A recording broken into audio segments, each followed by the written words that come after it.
Hi everybody, I'm pretty excited about this one. So this is my new Steam Deck OLED 512GB, which I ordered just before Christmas and I've just had delivered. So this video is really going to be about why did I choose to buy a handheld gaming PC device, and then why did I go with the Steam Deck OLED instead of the LCD, instead of something like the ROG Ally or the Legion Go, or even something like a Nintendo Switch.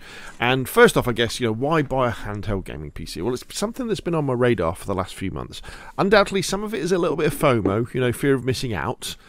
These new shiny things, but we've had things like the Lenovo Legion Go come out, we've had the ROG Ally come out, and then the granddaddy obviously was the Nintendo Switch, but that's not really the sort of game I want to play. But we've also had the Steam Deck, which has been out for a couple of years now. And there's been a lot of buzz around these devices, mainly because they've got to the stage now where they can play games very well.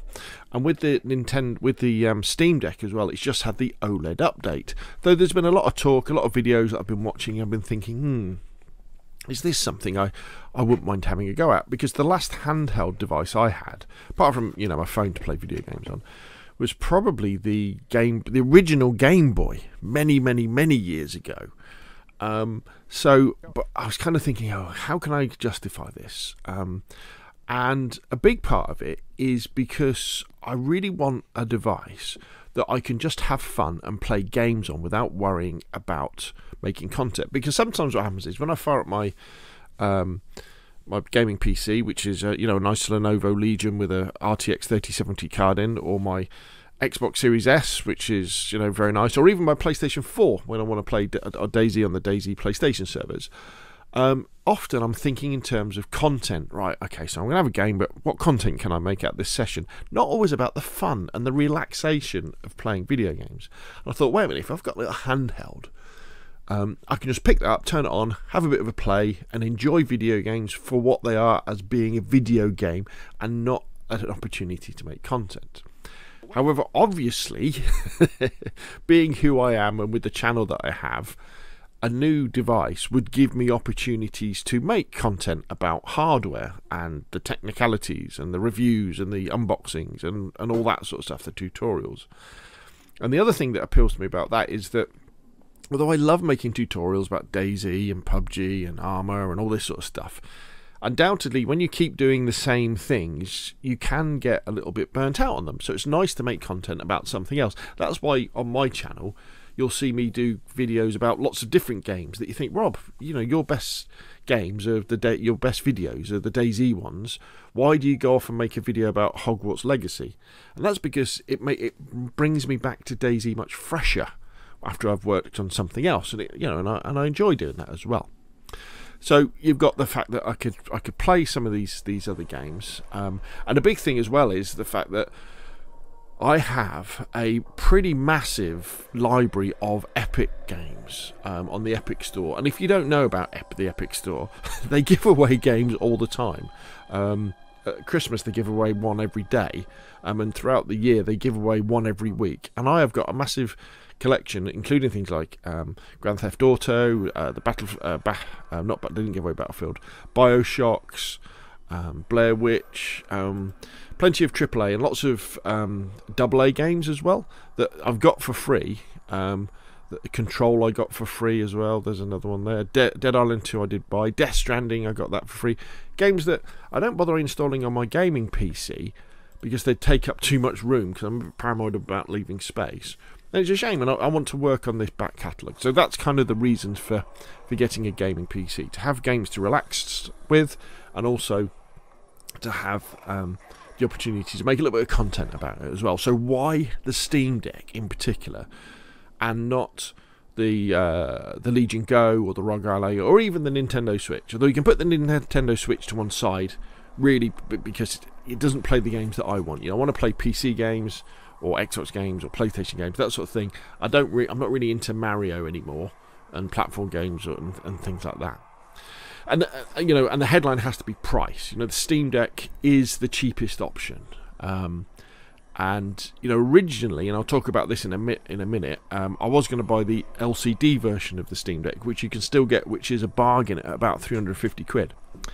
Now the Steam Deck 512GB that I went for in the end is cheaper than the Legion Go at £700. Now, I really fancied the Legion Go because it's got this massive screen, it runs Windows, it has detachable controllers, has a bigger battery, and obviously I've got my Legion gaming PCs, and I'm happy with the quality of that. But £700, you know, that's just way too expensive to dip my toe into something that, in fact, I might well play and go, actually, I don't like this. I'd rather play on my Xbox or on my gaming PC. Then you've got the ROG Ally. Now, that currently in the UK is £550, so it's dropped down from, I think that was £700 as well. So it's much closer to the price of the Steam Deck. But unfortunately, the ROG Ally had some bad reviews when it came out, and to do with performance and cooking SD cards and things like that. I think they're all sorted out now, and all of these handhelds, they get better with time, and that's probably a really good choice for certain people as well. But it's still more expensive than the Steam Deck. And another thing I wanted to take into account was user base, and I think that the Steam Deck platform, including the LCD models and the new OLED models, is one of the larger groupings of PC hardware. So with PCs, almost everybody has a different PC, don't they? You can never talk to two people and they've got the same PC, in the way that, for example, we have the same PlayStation 4s or the same Xboxes or the same PlayStation 5s, you know? Where PCs, everybody's got a different graphics card, or they've got a different processor, or got a different amount of RAM, all this sort of stuff. And the idea with the Steam Deck system is that right back from the original 64GB LCD version to the new terabyte OLED version, limited edition one, they're basically the same performance spec. The new OLED ones are slightly better, but not much. Steam have said, you know, this is the spec that this is. If you make games for the Steam Deck, or games that have a Steam Deck setting, this is what they should be able to do. This is the performance you've got to play with. In fact, you know, this is your performance budget, you may well want to call it. And that means there's quite a big player base, or quite a big install base, if you like, for the Steam Deck OS, or the Steam Deck ecosystem, in the same way there is for Xbox or PlayStation. And I thought, well, that's good for the channel, because it means that if I do tutorials, there's probably going to be a few people looking for how to do certain things on the Steam Deck. And because the Steam Deck is Linux as well, and is very much comes down on the side of modding and users being able to change things, you have the opportunity to change things in the way that you probably don't do on something excuse me, on something like Windows. So you've got this really big user base, you've got this great price, so you know, it seems to play lots of games well, although the performance of the Steam Deck generally is always less than the Legion Go or the ROG Ally. It kind of comes together, and I'm like, okay, so that means if I get one of these, I'll have a PlayStation 4 for PlayStation, I've got my Xbox Series S for Xbox, I've got my gaming PC, and I'll have a Linux handheld as well. So I'm covering all of these different platforms. So the next question is then, why did I buy the OLED and not the LCD Steam Deck? And this comes down to kind of price. Okay, so my original plan was that when the OLED came out, they reduced the price of the Steam Decks, the existing LCD ones, and the 64GB one, and I think the 512GB one sold out fairly quickly. But the 256GB Steam Deck is going to be available, LCD version is going to be available going forward as the new entry-level model. So in effect, the prices of the Steam Deck have come down, because for the launch price of the LCD 64GB model, you now get the LCD 256GB model, which has obviously the more memory, and it has better memory as well, at about £349 here in the UK, which I thought was a bit of a bargain as well. But what I did have in the back of my mind was that there's a saying in tech that you shouldn't buy version 1 of anything. You should really wait for version 3. And I know that the LCD Steam Deck you buy today, if you buy a new one, it's not the same as the LCD deck that originally came out, because Valve have made some differences.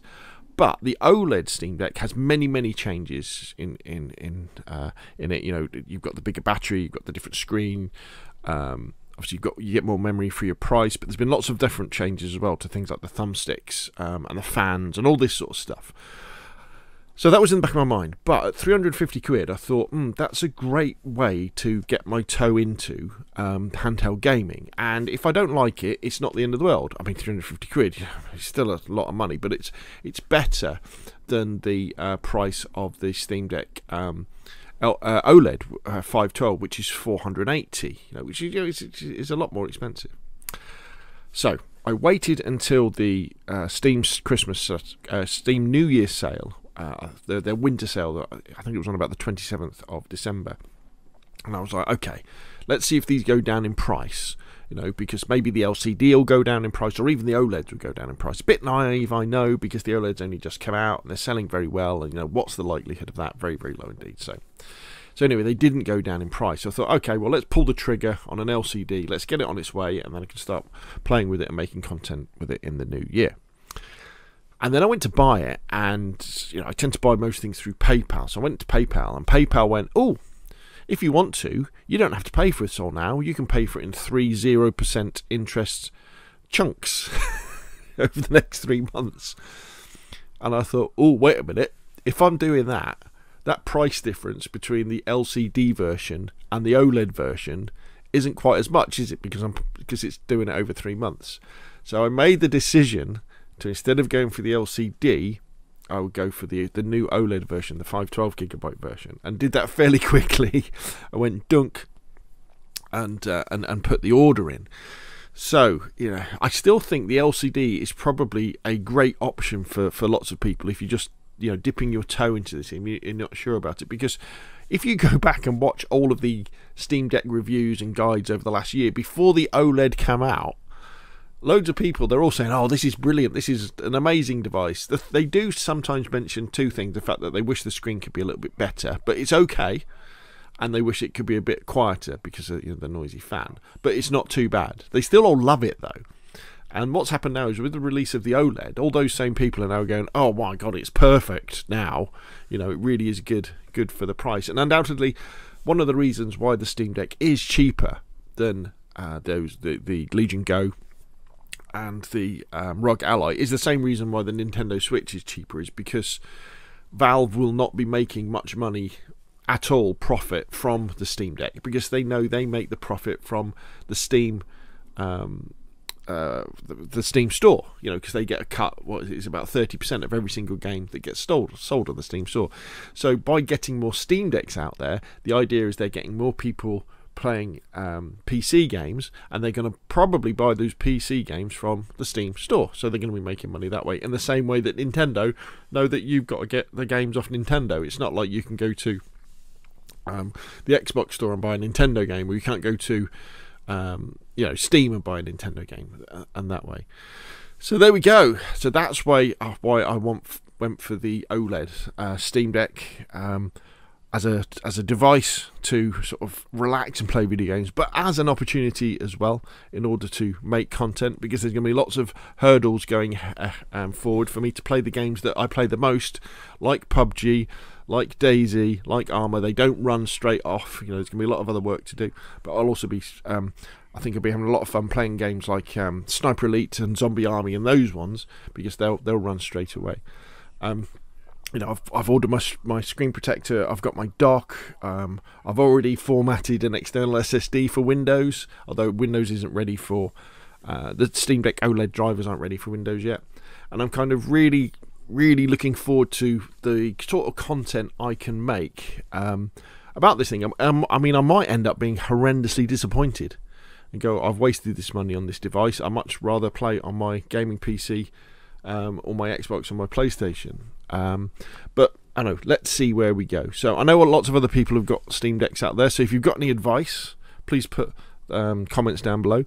And if you've enjoyed this video, hit like, and if you want to see more of the same, press subscribe. And also put down, probably in the comment section down, put down below questions you have, because I can add them to my to-do list for the videos as well, whatever they might be about using the Steam Deck with different games, different apps, and how to do things, and different tests and stuff like that. Anyway, I've waffled on long enough. Thank you very much for listening. Thank you very much for watching, and of course I'll see you all again soon.